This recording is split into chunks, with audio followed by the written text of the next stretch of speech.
Today we're 100 kilometres south of Perth in the Marrinup State Forest, specifically heading towards the Marinup campsite, but the Marinup campsite used to be the town of Marinup.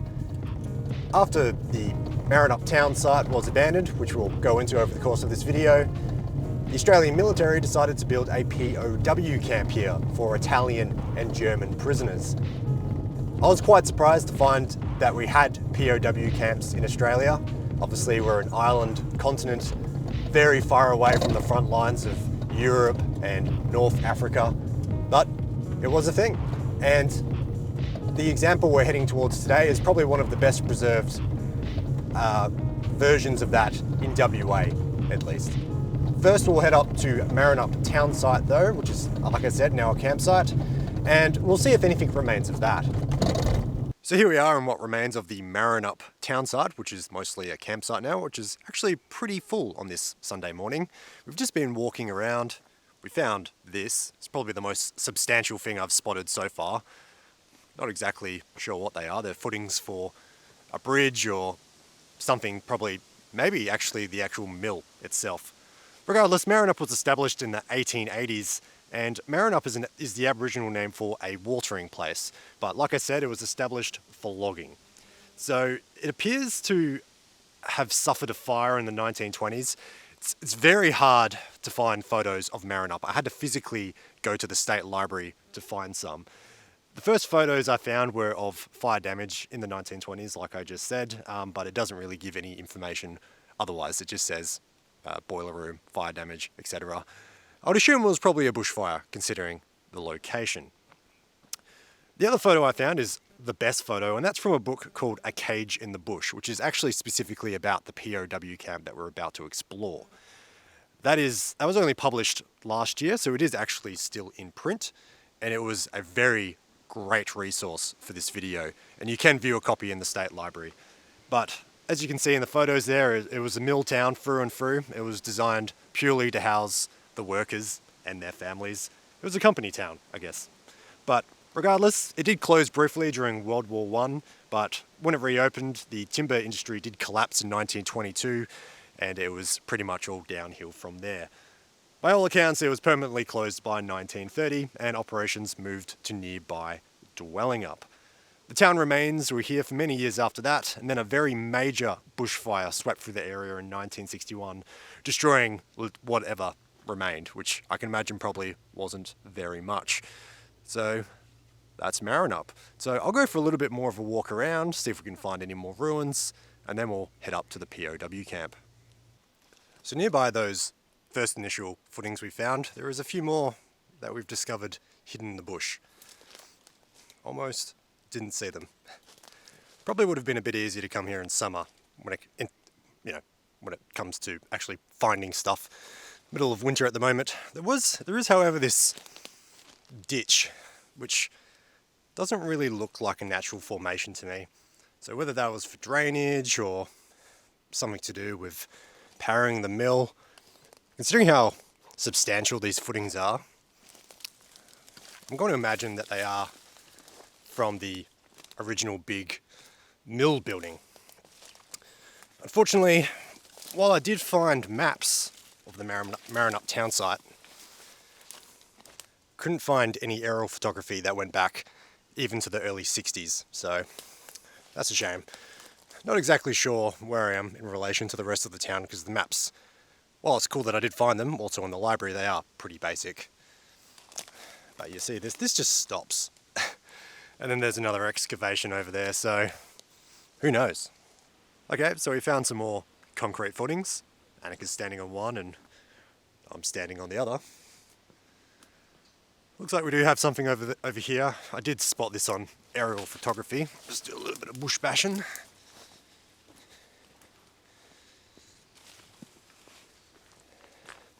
Look at the frost on this brick. So it's not that early. It's about 9 o'clock in the morning right now. But the trees are swaying and we're getting covered in water every time that happens. But yeah, we can see that there's something here. Wish I could tell you what it was, but obviously something to do with the mill. I believe a lot of the residents here were just wooden huts and stuff like that. So that would be long gone, if not destroyed long before the fire came through. So here we are at a railway line, currently used by the Hotham Valley Railway, which is a tourist railway. I've been walking along the creek because there were reports that there was an old bridge. Supposedly all that remained, according to a lot of sources online, was that nothing remained except for some railway sleepers and an old rickety pedestrian bridge. I think it's just the same information that's just being copied over and over and spread throughout the internet. If it's in there, and it very well might be, there's no way I'm finding it. So I think we're going to call it on the Marinup town site and head up to the POW camp.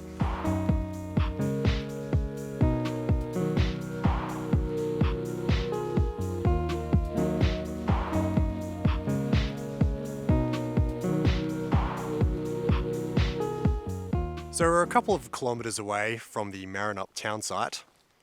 You can drive from there to where the track starts at the POW camp. You do need to walk through the bush for a couple of minutes, but it's pretty easy going. Regardless, obviously this is not original. This is being built to support the tourism aspect of it. But behind there, we see the remains of the POW camp.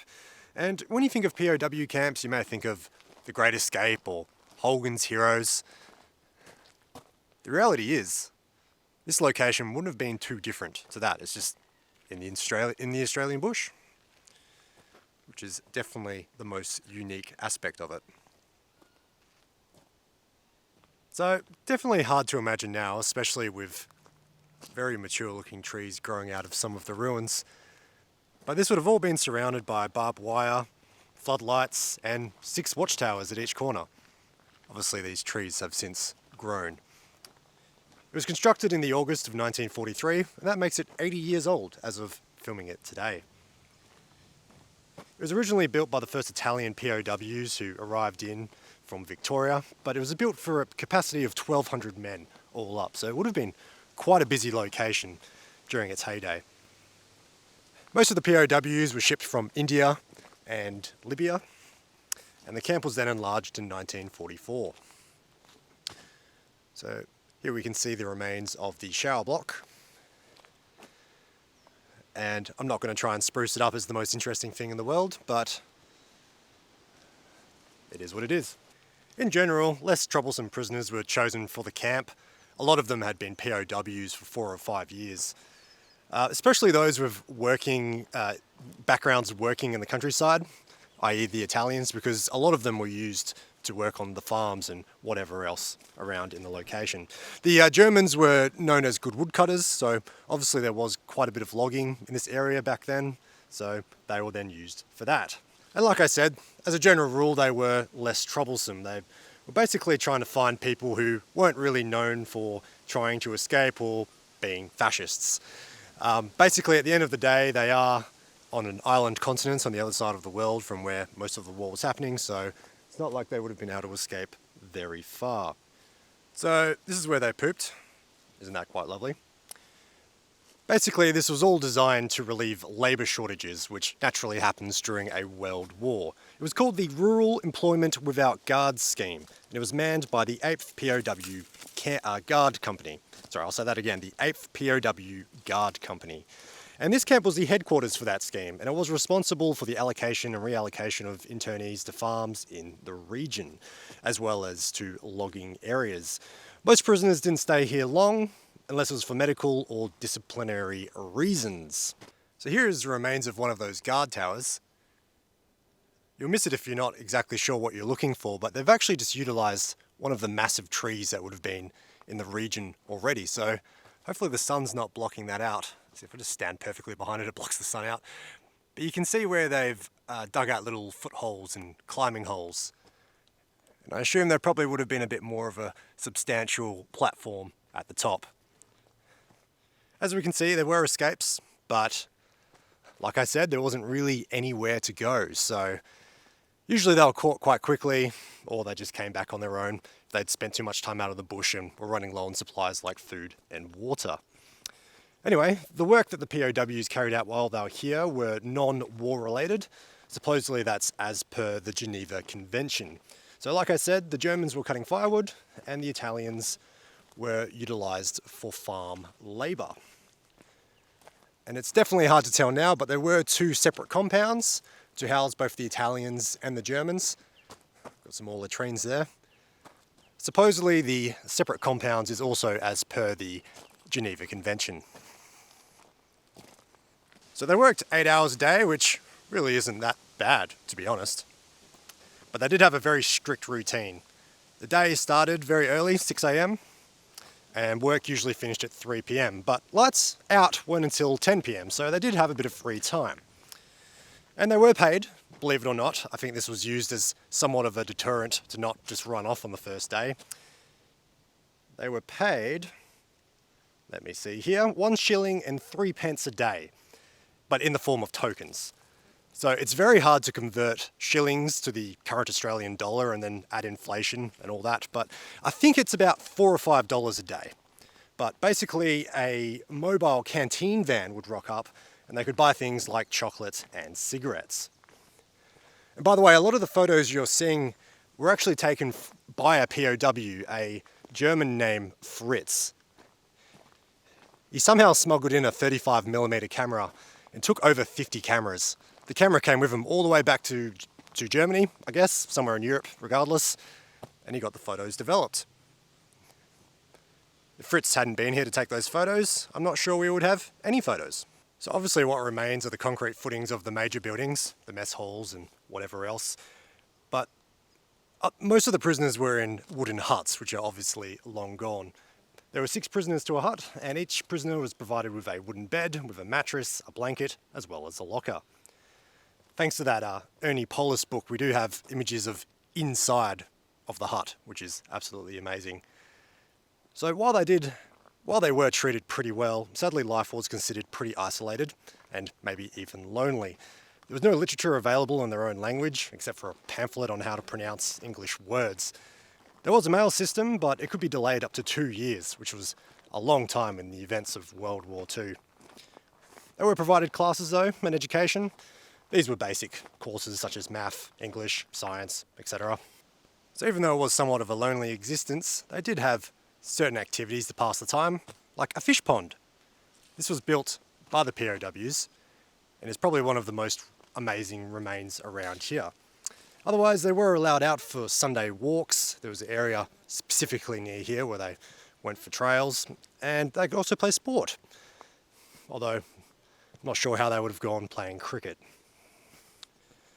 Basically, it was considered to be a comfortable existence, especially compared to the camps they arrived from in India and otherwise elsewhere in North Africa. I believe this is also the remains of a tennis court. Kind of hard to see now. It's probably not even coming up that well on camera, but there is a bit of mounded earth that's strutting up through the ground. But over here is my personal favourite ruin. These are garden beds, but they've all been made to the shape of playing cards. Can you see that? There's like a spade there. And there's a heart over here.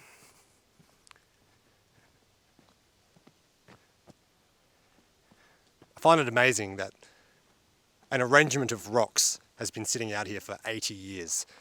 Especially what they represent as well. Just prisoners who were only working 8 hours a day, who were living a pretty cushy existence, but basically had to make their own fun. Lastly, over here we do have the powerhouse. Obviously they had no power running all the way out here, but this is probably one of the most interesting ruins. You see little trenches and other little footings. Overall, not too much to look at, but still interesting nonetheless. You can see that this also eventually leads back to the car park. It's a 4.5 kilometre loop all up. But otherwise, back to the history. The prisoners were considered quite popular with the locals. There are stories of them drinking at the Dwelling Up Hotel. I'm not exactly sure how true that is, but it's on the internet, so must be true. Regardless, the camp closed in the August of 1946 and was mostly dismantled later in that September. Many wanted to stay at the conclusion of the war, instead of returning to a war-devastated Europe. Apparently 30 men total escaped deportation, remained in WA as of December 1946. Life after the camp The area was actually used for bauxite mining and logging up until the 1970s, which I think was quite detrimental to the local environment.